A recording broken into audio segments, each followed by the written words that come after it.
Continuando, ela nos diz o seguinte: o terrível medo de amar, em face da possibilidade de sofrer-se a indiferença ou o desprezo da pessoa anelada, ou mesmo o ideal elegido, que pode não ser compensador, de forma alguma proporciona satisfação.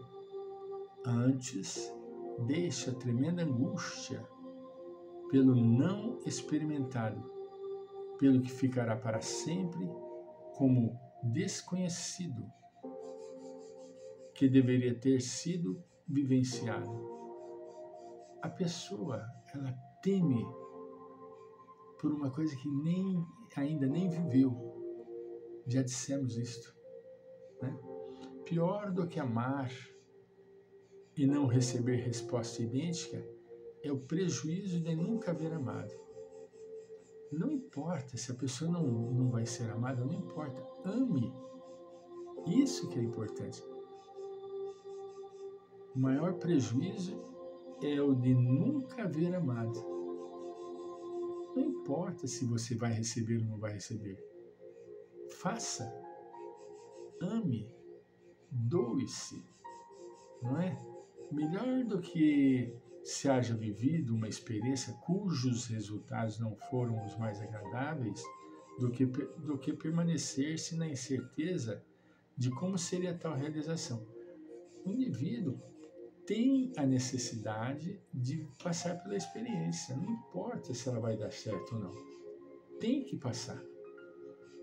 É claro que se o indivíduo tem bom senso, tem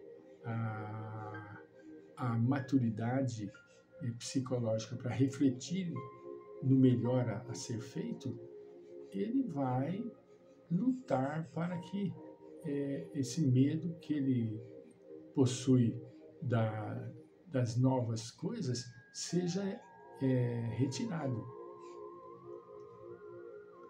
Luta-se com o medo para evitá-lo, para contorná-lo, para superá-lo, mas mais do que se pensa inconscientemente, gastando-se tempo valioso que poderia ser aplicado em experiências que seriam exitosas em forma de realizações não tentadas. Olha, vamos avante, tocarmos para frente. Ah, mas será que nós vamos conseguir? Não importa, vamos para frente, vamos fazer, né? Fantasia-se a vida como uma viagem sem incidentes, nem acidentes, o que não deixa de ser utópico e real. Sem incidentes, nem acidentes. Isso não existe. A vida tem incidentes e tem acidentes, não é? O próprio ato de viver no corpo é firmado um processo desafiador do organismo. O próprio processo de viver no corpo é um desafio, né?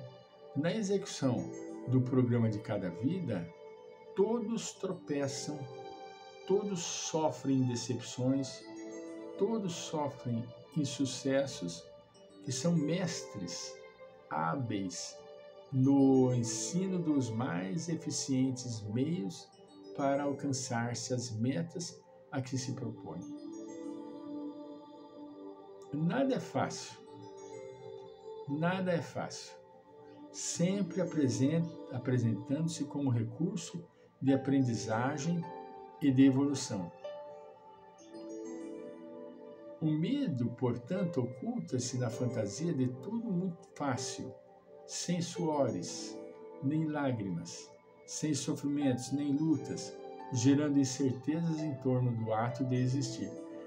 Isso é a maior das ilusões. Não sendo superadas essas facetas do comportamento, podem-se enumerar outros medos, quais o de falar em público, de comunicar-se com pessoas desconhecidas, da solidão e de mais outras coisas.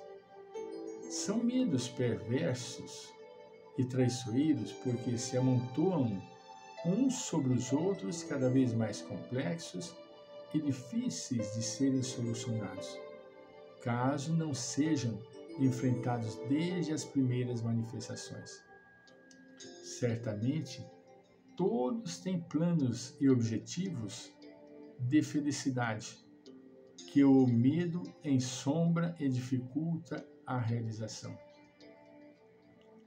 Convém, no entanto, enfrentá-lo enquanto é possível realizar esses projetos, porque momentos chegam em que os recursos disponíveis de tempo, de saúde, de oportunidade já não existem mais.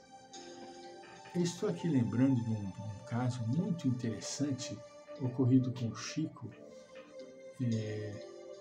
doenças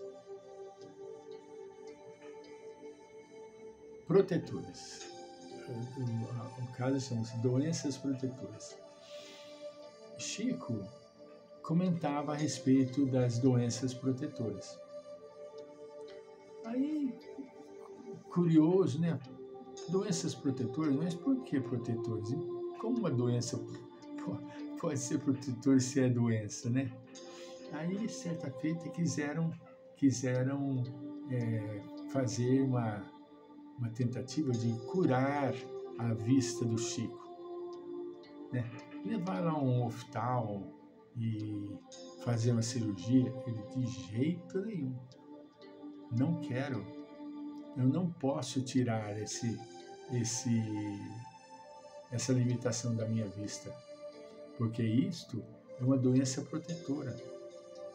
Se eu começar a enxergar, eu vou incorrer nos mesmos erros que eu incorri no meu passado. Por isso que essa doença é uma doença protetora, está me protegendo. Assim são também as doenças no nosso corpo físico. Nós temos que analisar e ver por este ângulo. Muitas doenças estão nos protegendo